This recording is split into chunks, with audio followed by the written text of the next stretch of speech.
What's up YouTube, I'm Mike, and today I'm finally back with a new video.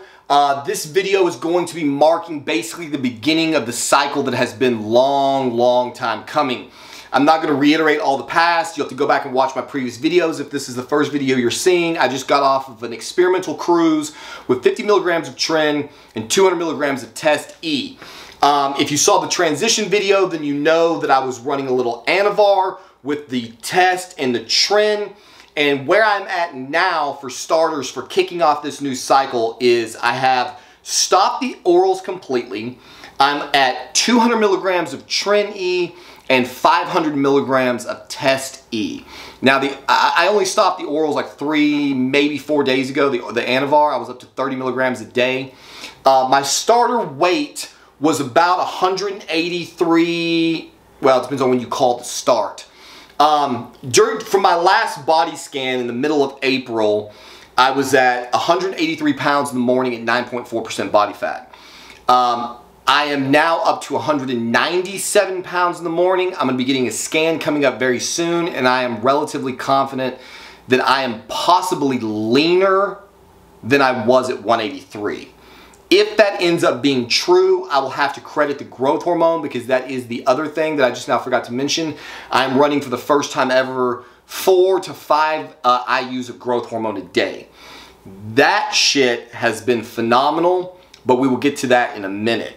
The thing that has been most surprising for me, effectively at the end of week 1 at this cycle, is, guys, this Trenbolone has fucking gotten a hold of me. Like, every single time I do Tren, I've made a number of videos about it, the side effects come. There's no avoiding them. The anger, the aggression, the paranoia, the fucking crazy libido, the night sweats, all of those things I have experienced to some degree or another in every cycle that I've done, not including the cruise. Typically, I will start at 200 milligrams of Tren, but I don't stay there. So typically, I would go from no Tren to 200 milligrams of Tren, and then like into week 1, maybe into week 2, I go ahead and jump it up to like 350, is usually about the minimum that I've run in the last several Tren cycles.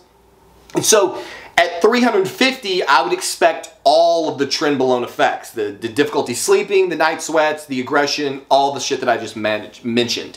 What has been very eye-opening this time is the Tren rage and aggression has taken hold already at the end of the week 1.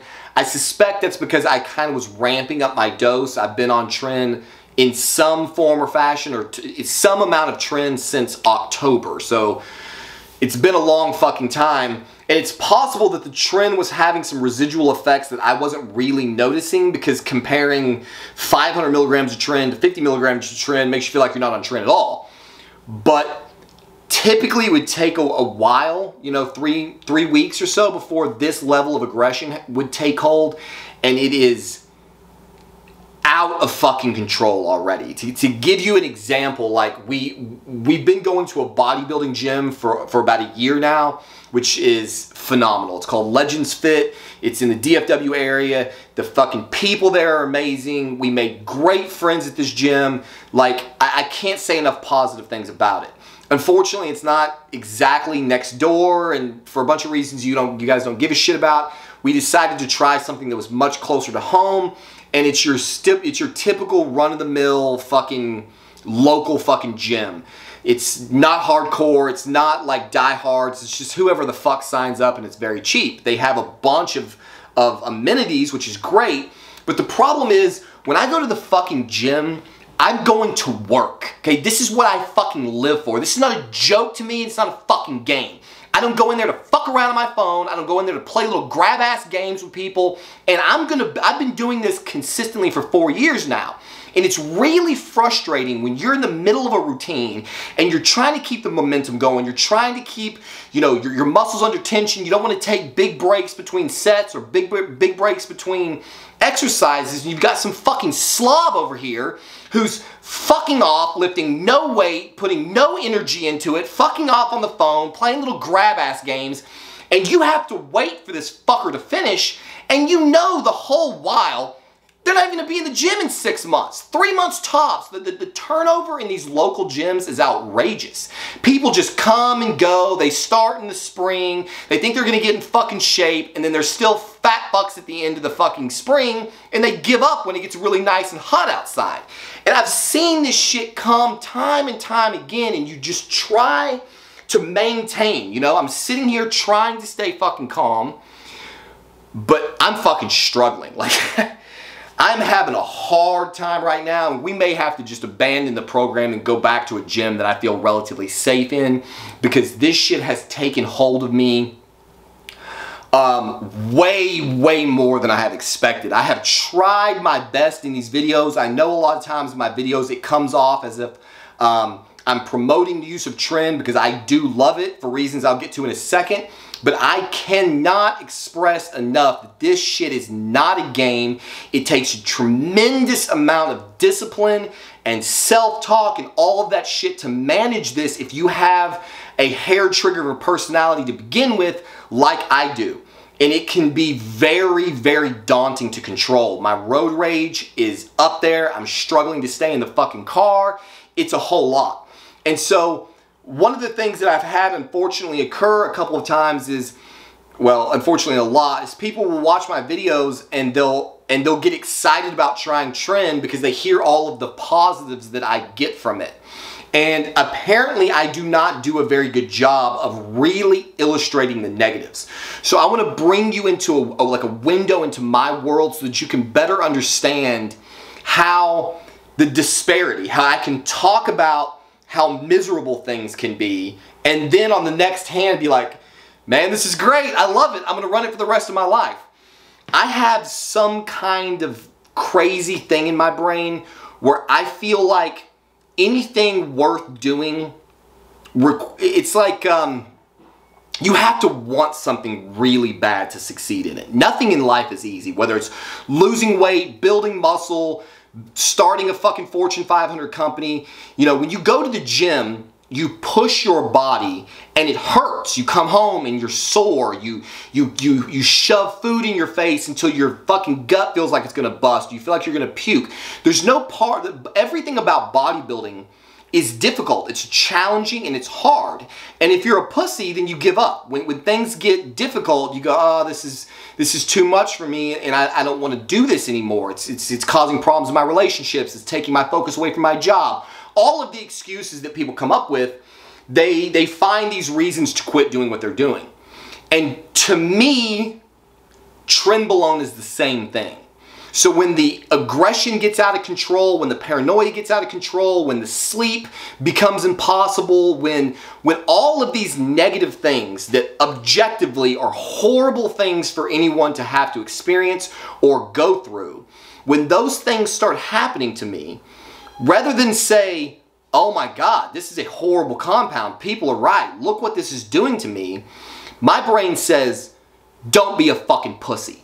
It's doing this because it's working. It's doing this because it's powerful. It's doing this because it is stronger than any other compound that you can take. And if you want this bad enough, you will find a way to conquer it. You will find something to help you sleep.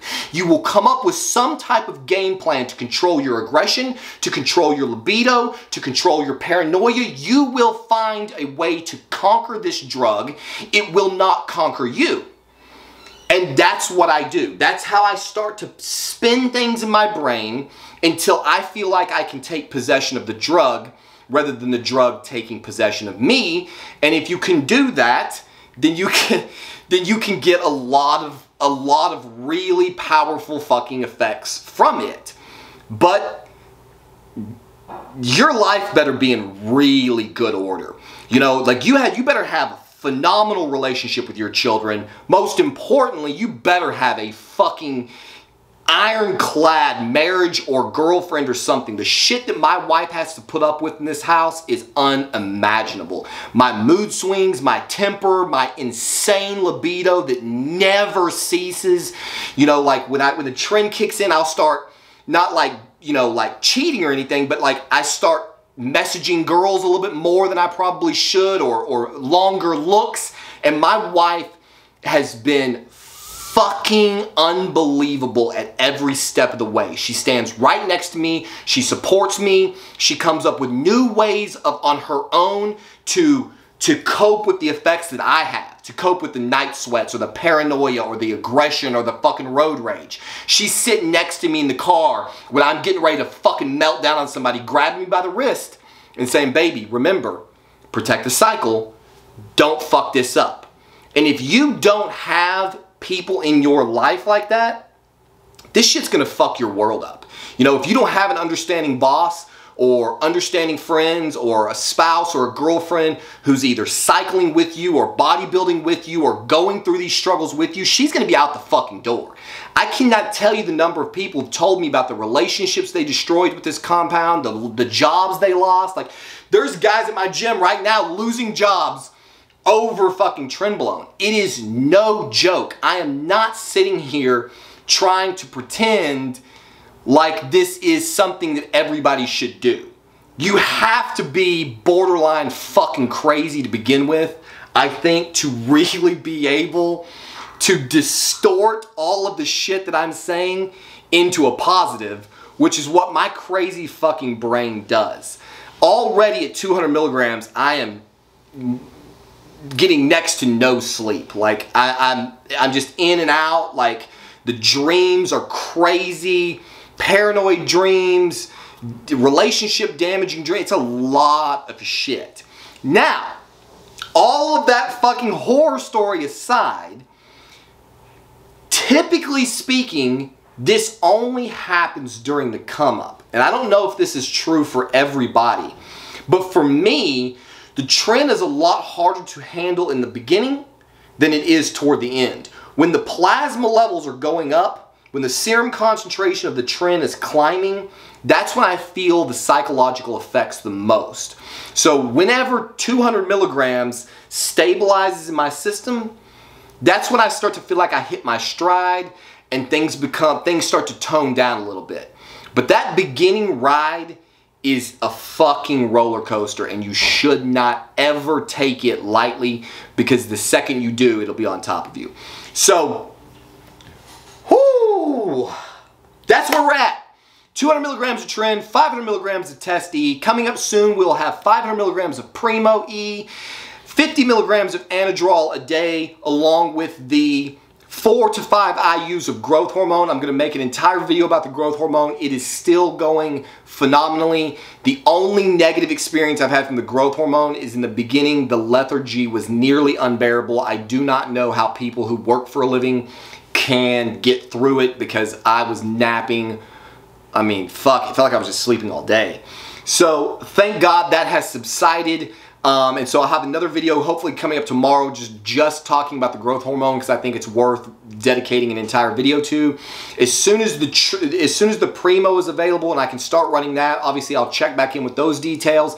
I've shot this video a couple of times recently because I got a little overly aggressive in the previous one and I couldn't publish it. So I can't remember if I told you, but my weight right now is at 197 to 198 pounds in the morning, and I got to a new high of 202 in the evening with 6 very, very visible abs. Like I said, I can't remember if I mentioned this already in this video, but during my previous cruise, I was sitting at 9.4% body fat, and I think it is very possible that I just got through putting on, you know, 10 pounds or close to it without gaining any body fat. So if that ends up being true, that will be very, very cool to see. As soon as I get a scan, another scan, I'll make another video giving you those updates. And for the foreseeable future, the game plan is going to be to stay out of prison, because right now that has been a challenge. So I'm going to try to get some better sleep and keep pushing these gains and see where we can go. Originally, the goal for this cycle was 205 pounds lean, and given where I'm at already, I think that hopefully we can do a lot better than that. So we will see where we get. I'll have more updates to follow. As always, follow me on Instagram, and we'll see you on the next one.